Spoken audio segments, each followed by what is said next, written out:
कि बहुत सहेलियां जुल्मों को सम्मान न अपना हारेंगे और कोई एक गाल पे मारेगा, हम दोनों गाल पे मारेंगे। ये भीम आर्मी का निर्माण कोई केवल झंडे बैनर पोस्टर लगाने के लिए नहीं किया गया। भीम आर्मी का निर्माण इसलिए किया है कि अगर जालिम जुल्म करेगा तो उसकी ऐसी तैसी भीम आर्मी करेगी। बाबा साहब अम्बेडकर ने भी ये कहा कि भाई राजनीति वो मास्टर चाबी है जो बड़े से बड़े ताले को खोल देती है और बड़े से बड़े दुख दर्द को आपको काट देती है। समाज के पास में पैसा तो आया, ताकत आई,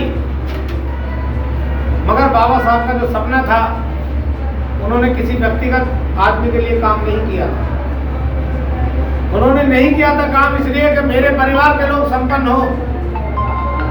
उन्होंने आंदोलन इसलिए नहीं किया था कि मेरे रिश्तेदार संपन्न हो या रामलाल तो संपन्न हो, सचिन का काम ना हो। बाबा साहब ने इस नियत से सोच के काम नहीं किया था। बाबा साहब ने प्रयास किया कि किसी भी तरीके से मेरे समाज के लोग मजबूत हो जाएं और एक आंदोलन खड़ा करके आप लोगों को बोलने की ताकत देकर संविधान के द्वारा बाबा साहब चले गए और उनके मिशन कार्यों को आगे बढ़ाते हुए माननीय साहब काशीराम ने समाज को ताकत सौंप कर चले गए कि जिससे हमारा कल्याण हो सकता था। मगर आलोचना ना करते हुए, जो सच्चाई है उससे मुंह घुमा नहीं सकता मैं एक मिशनरी और क्रांतिकारी आदमी हूँ। सम्मानित साथियों, आप लोगों की बदौलत मुझे ताकत मिलती है, मगर मैं अपने समाज की बात न कर सकूं तो लानत है ऐसी ताकत पर। जो मेरे समाज के लिए मजबूती की बात होगी उसके लिए मैं हमेशा कहता रहूंगा, चाहे मुझे कतार में अकेला खड़ा क्यों ना होना पड़े। क्योंकि सही बात को जब तक आप अपने लोगों से नहीं कहोगे, उनको नहीं बताओगे, तो तब तक बदलाव जरूरी नहीं। शुरुआत में कोई भी सही बात होगी उसका विरोध होना लाजमी है। स्कूल के सामने जो कार के भाई का मकान है उसमें नहीं। और जिन लोगों को मान्यवर साहब काशीराम ताकत देकर चले गए, उन्हें लगा कि ये समाज की रक्षा करेंगे, समाज का भला करेंगे, मगर वही लोग आज अपनी संपत्ति को बचाने में लग गए। समाज की कहीं भी बात होती है, जब आप जैसे कार्यकर्ता सच्चाई की बात करते हो तो जो घर में पड़े हुए लोग होते हैं, जो समाज का एक रत्ती भर का काम नहीं करते, वही लोग आपका रास्ता रोकने की कोशिश करते हैं। बहुत सारे लोग हमारी बात करेंगे, जब हमारी एक पार्टी है तो दूसरे की क्या जरूरत है। मैंने पूछा, भाई तुम्हारा क्या उसमें योगदान है? कहती हमारा तो कुछ योगदान नहीं है। तो मैंने कहा जीव क्यों चला रहे हो? जो कोई समाज के लिए काम कर रहा तो उसको करने दो ना। तो आपकी आलोचना वही लोग करेंगे जो ना कुछ काम करते हैं, ना किसी को करने देते हैं। यदि एक पार्टी से ही काम चल जाता,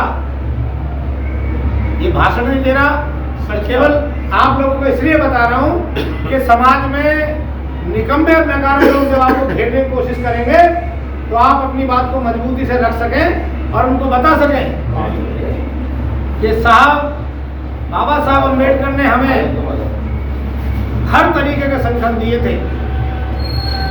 बाबा साहब अम्बेडकर ने राजनीतिक तौर पर हमें RPI the, Republican of party India party हमें दी, और धार्मिक तौर पे हमें भारतीय बौद्ध महासभा दी, और सामाजिक तौर पे हमें समता सैनिक दल दिया। वो काम कर ही रहे थे। और मान्यवर साहब काशीराम जो एक अधिकारी थे, उन्होंने जब बाबा साहब की किताबों को पढ़ा और एक पुस्तक को उन्होंने रात में 7 बार पढ़ा, उस पुस्तक को, छोटी सी किताब उनको किसी ने दी, और जब उन्होंने बाबा साहब को पढ़ा तो बाबा साहब के मिशन मूवमेंट में लग गए और उन्होंने काम करना शुरू कर दिया। मान्यवर साहब काशीराम ने देखा कि बाबा साहब के द्वारा बनाया गया समता सैनिक दल उतना अच्छे से काम नहीं कर रहा, तो उन्होंने बाम सेब का निर्माण किया। और जब साहब ने देखा कि भाई राजनीतिक पार्टी भी अच्छे से काम नहीं कर रही और उन्होंने देखा कि आरपीआई के लोग 4-5 लोग कभी उसके उस दल में कभी उस दल में उनको नेता बनाते रहे और समाज का काम उन्होंने रोक दिया। वरना उनके विधायक और सांसद भी निकल कर आए थे। जब लगा कि आरपीआई दूसरे लोगों के दुश्मनों की कठपुतली बनकर रह गई है तो साहब काशीराम ने आजाद समाज बहुजन समाज पार्टी का निर्माण किया और साहब काशीराम ने जब निर्माण किया बहुजन समाज पार्टी का तो 4-4 बार बहन जी को मुख्यमंत्री उत्तर प्रदेश का बनाया। और अगर कुछ फेरबदल साहब काशीराम न करते तो मैं समझ सकता हूं कि हमें 4-4 बार मुख्यमंत्री भी उत्तर प्रदेश में किसी सूरत में भी न मिलता। यदि साहब काशीराम आरपीआई के चक्कर में ही लगे रहते तो पूरे समाज का बेड़ा गर्क हो गया होता। और आज जो गाने आपके बज रहे हैं कि छोरा जाटव का ले जाएगा, जाटव एकला शेर है दुनिया में, ना डरेगा इस साड़े से, जातिवादी बात का हम समर्थन नहीं करते। मगर आज जो आप सीना चौड़ा कर घूमते हो, जो बारातों में भी आप गाने बजाते हो, वो समय बचपन में मैंने भी देखा, अपने बुजुर्गों से सुना है कि मेरे समाज के लोग कपड़े भी नहीं पहन के गांव से नहीं निकलते थे बारातों में, उस गांव के सिवाने में जाकर कपड़े बदलते थे और तब कहीं शादी में जाते थे। ये ज्यादा पुरानी बात नहीं है, 40 साल पहले की बात है, जब मैं 5-7 साल का था और जब थोड़ा थोड़ा सा मुझे ज्ञान हो रहा था तो लोग कहते थे जब हमारे कपड़े बदले जा रहे थे तो हम भी पूछते थे कपड़े यहाँ क्यों पहन रहे हो, उन्होंने गंदे हो जाएंगे। तो देखो झंडा लग रहा है तो दिमाग में ये बात आई, थोड़ा सा क्रिएटिव माइंड में कर रहा मैं बचपन से ही, तो बाद में पता ये लगा कि दूसरे लोग इसका ऐतराज करते हैं इसलिए हम कपड़े नहीं पहनते। तो किसी भी चीज का रिजल्ट एकदम नहीं आता, समय लगता है। और आज रिजल्ट ये है कि आप कोट पैंट टाई में घूमते हो, आपके पास संपत्ति भी, आप बड़ी बड़ी गाड़ियों में घूम रहे हो। तो ये महापुरुषों का संघर्ष है। मान्यवर साहब काशीराम का जो बदलाव था वो आपको कहीं ना कहीं ताकत देकर गया। अगर मान्यवर साहब काशीराम उसी के चक्कर में पड़े रहते तो समाज का बेड़ा गर्क होना लाजमी था। और आजाद समाज पार्टी का जो निर्माण हुआ, जो लोग इस बात को कहते हैं क्या जरूरत थी, चंद्रशेखर तो केवल भीम आर्मी बना के ही रहता। यदि चंद्रशेखर आज भीम आर्मी बना कर रहते तो न जाने कभी का उनका एनकाउंटर कर दिया गया होता और समाज में किसी की हिम्मत ना होती कि कोई संगठन बना के मजबूती से इस बात को कह देता। ना आपकी औकात होती ना मेरी औकात होती कि छोरा जाटव का ले जाएगा। ये गाने आपको बजाने का सौभाग्य प्राप्त ना होता। मैं चंद्रशेखर भाई को ही इसका श्रेय नहीं देता। अगर मैं कहूंगा तो सारे लोग कहेंगे भाई चाटुकारिता कर रहा है, और चाटुकारिता करना मेरे बस की बात नहीं है। जो सच्चाई है वो मैं आप लोगों को बताने की कोशिश कर रहा हूं। यदि भीम आर्मी का निर्माण ना होता तो जितनी शक्ति से आज हमारे लोग का मॉरल हाई हुआ, मैं समझ सकता हूं, चाहे इस बात को कोई माने या ना माने, चाहे मेरे मुंह पे मेरी बुराई करके चला जाए कि कोई फर्क नहीं पड़ता भीम आर्मी से। यदि अगर भीम आर्मी का निर्माण ना हुआ होता तो किसी भी सूरत में हम लोग ना तो वो गाने बजा पाते और ना हमारा मॉरल हाई होता। हम अपनी जाति को छुपा कर रहते थे। हमें डर हो जाता था इस बात का कहीं हमारी जाति का पता न लग जाए। लेकिन जब भीम आर्मी बनी और भीम आर्मी ने रुतबा कायम किया तो आप बड़ी शान से मूंछ वाला फोटो लगाते हो और उस पर लिख देते हो जाटव साहब। ये कहीं ना कहीं भीम आर्मी के कार्यकर्ताओं की ताकत है कि समाज का सम्मान बढ़ा। हमें बोलने का अवसर मिला बहन जी की बदौलत, हम उनको नकार नहीं रहे इस बात को, मगर भाई इस बात को भी तो समझना पड़ेगा। लोगों को जा जाके आपको घर घर में समझाना पड़ेगा कि सारी उम्र आपको मजबूत करने का ठेका बहन जी ने नहीं ले रखा। बहन जी की अब उम्र हो गई है और आरएसएस के लोगों ने उसको इस तरीके से जकड़ के रख दिया कि यदि एक आवाज को निकालेंगी तो उनकी सारी संपत्ति उड़प कर दी जाएगी। और आखिर में हो सकता है कहीं ना कहीं जेल का मुंह उनको देखना पड़ जाएगा। लोग कहते हैं कि बहन जी नहीं बोल रही, हम भी चाहते हैं कि वो ना बोले, क्योंकि हम नहीं चाहते जिस नेता की बदौलत हमने बोलना सीखा आखिरी समय में उनके साथ कोई गलत हो। पर आप भी इस बात को अपने मन में बिठा लें, प्रण कर ले, शपथ ले ले कि यदि बहन जी के सम्मान में कोई आंच आती है तो सबसे पहले भीम आर्मी का एक कार्यकर्ता उन मनुवादियों की ईंट से ईंट बजा देगा और उनको छठी का दूध दिलाने का काम भीम आर्मी आजाद समाज पार्टी करेगी।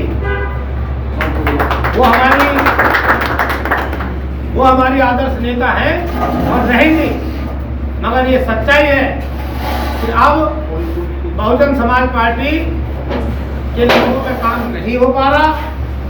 तो जिस तरीके से मान्यवर साहब काशीराम ने बहुजन समाज पार्टी का निर्माण किया था समाज को बचाने के लिए, जिस तरीके से समाज को बचाने के लिए मान्यवर साहब काशीराम ने बहुजन समाज पार्टी का निर्माण किया था, उसी तरीके से खुद को बचाने के लिए और समाज को बचाने के लिए मजबूरी में आजाद समाज पार्टी का निर्माण करना पड़ा। और जो लोग ये कहते हैं भी दोनों साथ आ जाए, तो मैं कोई नेता नहीं और बहुत बड़ी पावर मेरी नहीं है। जो लोग इस बात को कहते हैं चंद्रशेखर को बहन जी के साथ आ जाना चाहिए, मैं कहता हूं कि भाई कोई भी नेता हो बहुजन समाज पार्टी का और वो एक बार कहवा दे कि चंद्रशेखर तुम्हें बहन जी ने बुलाया, मैं भाई चंद्रशेखर को दावा करता हूं, भाई चंद्रशेखर को बहन जी के पास में खड़ा कर दूंगा। और मैं इस बात को इसलिए नहीं कह रहा, हवाबाजी में नहीं कह रहा, क्योंकि मुझे अपने नेता में भरोसा। प्रचार प्रसार हमने बहुत किया अपनी पुरानी पार्टी का, मगर केवल और केवल दरी बिछाने से सीट ज्यादा हमारे लोगों को सम्मान नहीं मिल पाया। वहां सम्मान उन्हीं को मिला जो हमारा शोषण कर रहे थे। ये बात आप भी समझ लेना पूरे क्षेत्र के लोग कि जब चुनाव आता है तो चुनाव के दौरान कुछ लोग समाज के ठेकेदार बन जाते हैं और वो उन नेताओं को ये बताने का काम करते हैं भाई मेरे पास में 1000 लोग हैं और 1000 लोगों के परिवार में मैं 2000 की वोटों का समाज का ठेकेदार हूं। सामाजिक संगठन, सामाजिक समितियां वोट की पैरोकारी करने के लिए नहीं बनी। सामाजिक संगठन और समितियों का काम है समाज के लिए अच्छा काम करना, और वोट के लिए तो पार्टी बनी है, पार्टी के लोग इसे देखेंगे। तो साथियों, इसीलिए दादा के सबको ये बताना कि भाई हमारा मुकाबला बीएसपी से है ही नहीं। बीएसपी की नेता हमारी नेता है और हमें हमारा जो मुकाबला है उन आरएसएस के लोगों से मुकाबला है, आरएसएस के लोगों से मुकाबला है जो समाज का उत्पीड़न करने में लगे हुए हैं। उनसे अपने समाज को बचाने के लिए भीम आर्मी और आजाद समाज पार्टी का निर्माण हुआ। तो ये एक हाँ है तो आप लोगों को जाके ये बताना है कि भाई आजाद समाज पार्टी का मकसद केवल सत्ता हासिल ही नहीं है। यदि समाज की तरफ कोई काम उल्टा सीधा करेगा और उसका उत्पीड़न करने का काम करेगा तो गाल फोड़ने का काम आजाद भीम आर्मी करेगी। भीम आर्मी केवल इसलिए बनी है कि समाज की तरफ कोई आंख उठा के न देख सके। ये बहुत सहेलियां जुल्मों को सम्मान न अपना हारेंगे और कोई एक गाल पे मारेगा, हम दोनों गाल पे मारेंगे। ये भीम आर्मी का निर्माण कोई केवल झंडे बैनर पोस्टर लगाने के लिए नहीं किया गया। भीम आर्मी का निर्माण इसलिए किया है कि अगर जालिम जुल्म करेगा तो उसकी ऐसी तैसी भीम आर्मी करेगी।